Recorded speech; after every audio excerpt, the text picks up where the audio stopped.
Oh look, Nick reverted back to his old self and may have gotten someone super important killed. How utterly shocking. Fair warning, I have a cold and I am still getting over it, so there may be gross cold noises during this review. Just like last episode, a lot of people died this episode, except this episode, someone we actually cared about died. Maybe. A lot of powerful things happened this episode, and while it may have ripped out what's left of my cold ginger heart, a lot of it was actually really good. Something that really stood out to me again was the contrast between Rick and the others. Rick tells Michonne and Glenn before they split up that they make sure they get back to Alexandria and try to save the rest. But if they can't keep up, you keep going and leave them. And of course Heath heard this, the man that was already on the fence about the newcomers.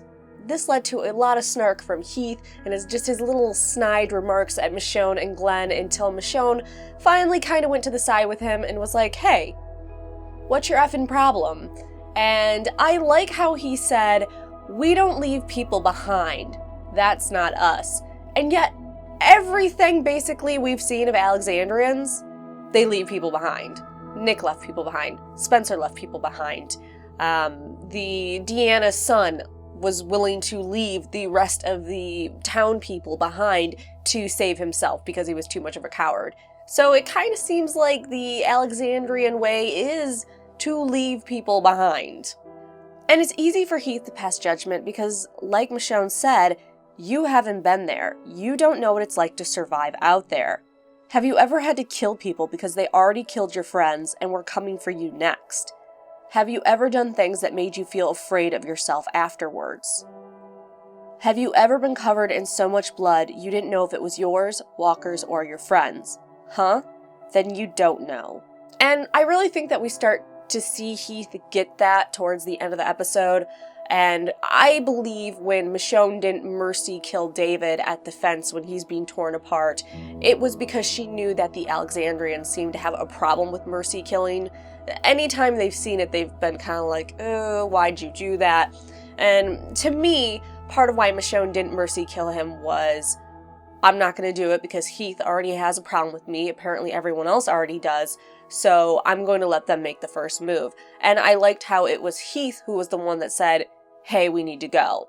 So it wasn't Michonne saying we need to leave this guy behind who's being ripped apart.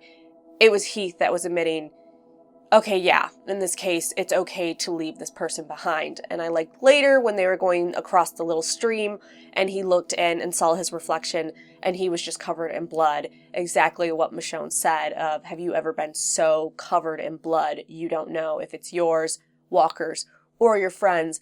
And it started to dawn on him that he's being snippy and an asshole towards these people, and he has no idea the things they've done and what they've gone through, and they are going to get themselves killed if they don't learn from these people. Rick, I love seeing Rick in action. He's the seasoned zombie killer that is just so awesome to see. I absolutely love seeing Rick just being badass.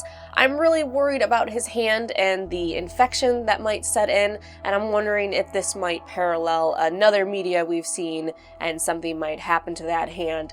I'm not sure if that's where they're going. They spent a lot of time kind of focusing on his hand, so I'm getting a little worried that he might end up losing it or it become badly infected. Rick in the RV.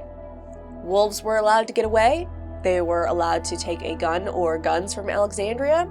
And then they showed up and fucked up the plans of Rick and quite possibly got him either severely injured, I doubt killed, but in a jam and may lead to the death of others. Good job, Morgan. Showing mercy and giving second chances really seems to be panning out for everyone this season. Regardless, they royally screwed over Rick. The timing is all wrong. Now the RV isn't starting and Rick is being surrounded by a horde of zombies.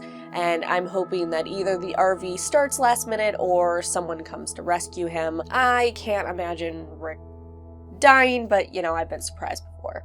Now let's talk about Glenn. Glenn has always been the first in guy, optimist, give everyone a second chance, still hold faith in humanity, and for the most part that has worked out for him.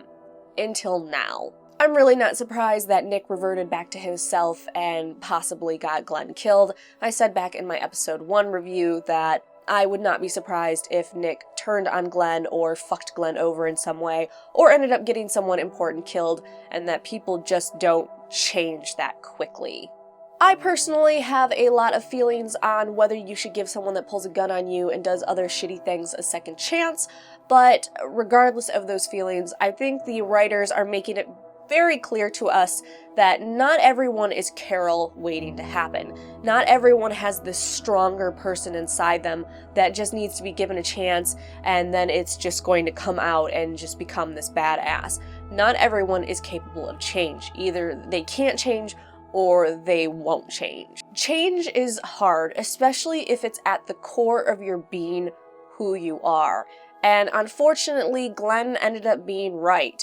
People like Nick should have died in the beginning. They should have died a long time ago from the apocalypse, but because of Alexandria and because of the walls, they ended up surviving a lot longer, and they are getting other people killed now because of it. But Glenn, being the person he is, was willing to give Nick a second chance. Despite his stupid actions, I did like his saying thank you to Glenn. I interpreted it as a thank you for believing in me, thank you for getting me this far, thank you for trying to save me, thank you for trying to redeem me.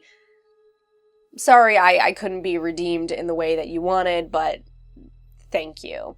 And there's a lot of speculation right now on whether he actually did get Glenn killed and it was Glenn being eaten that we saw at the end. The speculation for and against, starting with against Glenn being dead, the angle of his organs being pulled out didn't match up exactly. Out of your chest cavity really isn't where your intestines come from. It seemed likely in the shot that Nick fell on top of Glenn and we're seeing Nick's organs being pulled out. Glenn could have been screaming from having Nick fall on top of him and seeing his organs being ripped out and thinking he has nowhere to go. As well, Glenn wasn't included in the Talking Dead memoriam, Glenn wasn't on the talk show to say goodbye, and Scott and Gimple said we're going to see Glenn in some form. Parts of Glenn or flashbacks, etc. something. Things for Glenn being dead. How is he going to get out of this situation? Roll under the dumpster? Why were none of the zombies chowing on his face, legs, etc.? Some part of Glenn had to be exposed. If it was Nick's organs, Glenn is definitely next. He's not going to be masked by Nick's blood because it's fresh blood, and that would probably attract the walkers more. Anytime we've seen them camouflage themselves, it's been in walker blood. And I just don't know if it's good writing to have a character escape something like this. It just seems super improbable, you know, in a world full of zombies. Glenn could have not been in the memoriam because they're saving it for when Walker Glenn shows up. As well, Gimple wouldn't want Glenn on Talking Dead to keep up the suspense for the next episode. People hoping he's alive draws people in. Gimple saying we'll see parts of Glenn again or maybe flashbacks is suspicious. I still think Maggie is pregnant and maybe that's the parts of Glenn we'll see. So is Glenn dead? Part of me says yes, and then part of me says... Random thoughts. Love the little jump in the air zombie kill Glenn did in the beginning. Does everyone that talks shit about Rick behind his back get killed within a short amount of time? This happened a few times now. I think this is Rick's superpower. Talk shit, get bit. I really do love the contrast between Rick and Michonne. Rick, you try, but if they fall behind, you let them die. Michonne, no one is giving up. Which way is right? Rick's don't take chances, or Michonne's don't give up that easy. So far, it seems to be the ones that take chances that end up dead. Next week is a 90-minute episode, which is super surprising and very exciting. Comics vs. Show for this episode and last episode will be released this week. It wasn't released last week because I was very sick and I'm still getting over being very sick, so apologies for that. Besides that, make sure you come back for Star Wars videos, Game of Thrones videos, Walking Dead reviews, and Comics vs. Show along with comic videos.